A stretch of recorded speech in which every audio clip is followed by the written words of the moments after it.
Yo tout le monde, aujourd'hui petit tuto pour pouvoir faire cet effet de glace morphisme que vous voyez à l'écran. Donc écoutez, on va commencer tout de suite. Donc là vous avez un exemple sur un poster que j'ai fait aujourd'hui. Donc voilà, ça donne cet effet là que je trouve qui est vraiment assez sympa, avec la petite ombre et le reflet. Donc on va commencer tout de suite. Pour faire ça, moi je vous conseille d'utiliser Illustrator en plus de Photoshop. Après c'est comme vous voulez, si vous n'avez pas Illustrator c'est pas grave. Je vais vous montrer rapidement comment on fait si vous n'avez pas Illustrator. En soi c'est le même concept, hein, c'est le même principe, sauf que ce sera fait avec la plume de Photoshop et pas d'Illustrator. Donc vous prenez la plume, vous commencez à faire votre tracé, donc un truc comme vous le souhaitez, hein. Je vous montre rapidement. Hop là, dès que vous avez fini votre forme, vous faites clic droit, définir une sélection. Vous faites un nouveau calque, très important. Vous remplissez votre calque, donc soit avec le pinceau maintenant sur B, soit avec, le pot de peinture là. Sinon moi je vous conseille de faire du coup sur Illustrator, donc sur Illustrator vous faites votre forme, hop, on va faire un truc comme ça, bon la forme n'est pas très travaillée, on fait un truc très rapide hein, pour le tuto. Voilà, on a une forme qui est pas ouf, mais ça reste une forme quoi. Si vous voulez vous pouvez ajouter des petits effets d'arrondi sur les côtés, voilà, écoutez on va le faire avec l'arrondi hein. Et dès que vous avez fini de faire votre forme, vous la prenez et vous l'importez dans Photoshop directement avec votre souris. Voilà, elle va s'importer en objet dynamique vectoriel, donc ce qui sera bien c'est qu'on pourra la resizer au maximum, on va pas perdre de qualité quoi. Du coup, dès qu'on a fini de faire cette étape, on prend notre forme, on la positionne où on veut, donc on va dire qu'on va la positionner ici, comme ça on va bien voir les effets de flou avec le texte, et dès qu'on a fait ça, on va masquer la forme. Ensuite, on va avoir notre projet, on va tout fusionner. Donc si vous êtes en train de faire votre projet, vous n'êtes pas sûr si vous voulez changer ou quoi, je vous conseille vraiment d'enregistrer une autre version sur votre ordinateur, parce que quand on fait trop de trucs sur Photoshop, on peut plus faire CTRL Z à un moment. Donc enregistrez votre projet au préalable. Et ensuite vous pourrez commencer à taffer sur ce flou. Donc dès que c'est fait, dès que j'ai fusionné toute ma partie inférieure, je la duplique, CTRL J, on duplique notre forme, on va dans filtre, on fait flou gaussien, vous pouvez aussi utiliser l'objectif, je vous laisserai voir à quoi ça ressemble. Vous mettez un flou qui est ni trop élevé ni pas assez, donc moi je pense que là ça paraît bien, vous le faites à l'œil quoi. Dès qu'on a fait ça, on remet la forme par dessus, excusez-moi, hop, on refait apparaître la forme sur le côté, on va appuyer sur CTRL et on va cliquer sur le carré.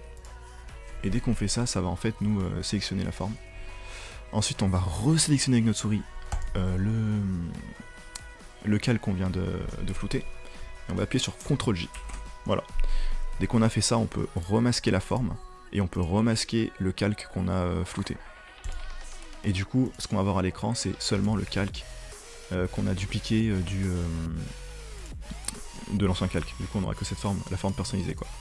Dès qu'on a fait ça, on va activer des effets dessus, donc on clique 2 fois dessus.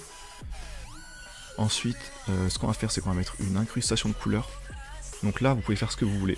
Soit vous préférez faire un genre de flou avec une genre de vitre colorée. Donc ça, vous le faites si vous avez envie, il n'y a pas de souci. Ça peut rendre sympa dans certains cas. Nous, on va faire un truc basique, on va mettre du blanc. Et on va mettre le blanc vers 10%. Hop. Ensuite, ce qu'on va faire, c'est qu'on va mettre une ombre interne, hop, pour pouvoir mettre cet effet là en fait que vous voyez au-dessus. Du coup, regardez un peu les paramètres que j'ai mis. En fait là ça dépend aussi le format de votre fichier. Si vous avez un fichier qui est petit, la distance va être plus basse, et si vous avez un grand fichier, la distance sera plus haute. Donc dans tous les cas c'est quelque chose de petit, on règle l'angle pour que ça soit sur un des côtés. Vous pouvez cliquer dessus et utiliser les flèches directionnelles pour monter et descendre précisément. Voilà, donc là on est assez bien. On va mettre couleur blanche en incrustation, ce sera normal de base, on va mettre incrustation, opacité au max, la taille on met à 0, maigri 0 et distance, voilà, vous faites comme vous voulez, mais je vous conseille de mettre un truc assez bas. On va mettre 4.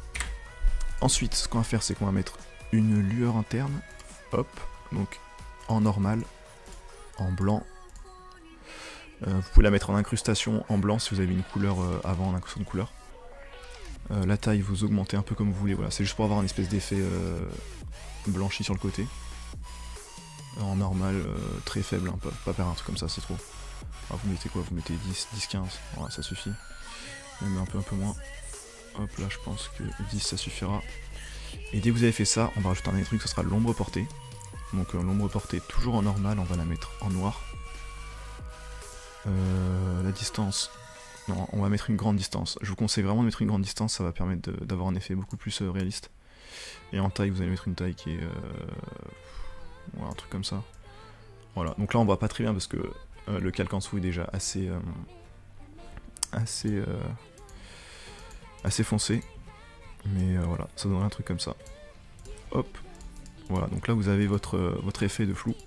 Vous pouvez très bien régler à la fin. Genre là je peux voir que je préférais peut-être un peu moins coloré la vitre.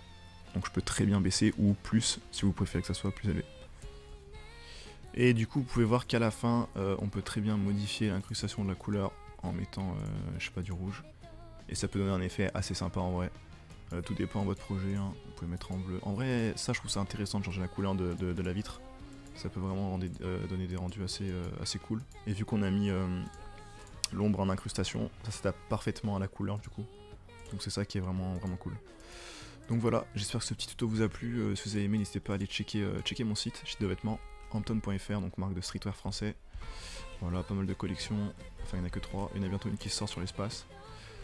Donc voilà les gars, merci d'avoir suivi cette vidéo. Vous avez un petit code promo qui s'affiche à l'écran parce que vous êtes des gens cool.